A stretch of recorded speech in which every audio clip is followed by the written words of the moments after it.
Writing to the pipe is also similar to reading, except I use write function, of course.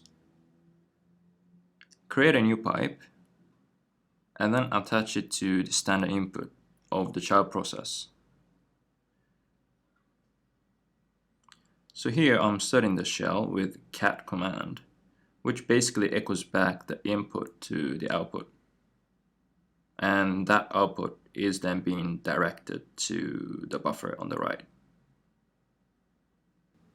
Then after that you can write to the pipe, and child process should be able to receive the message.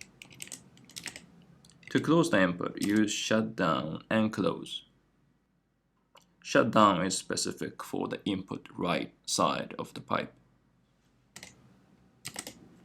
So as you can see, hello there being outputted. We can also use timer to repeatedly write to the pipe.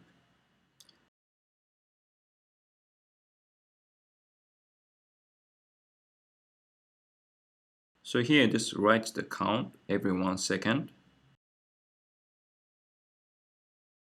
And when it reaches 10, stop the timer and close the input. You should also close the output here, which I forgot to do in the video.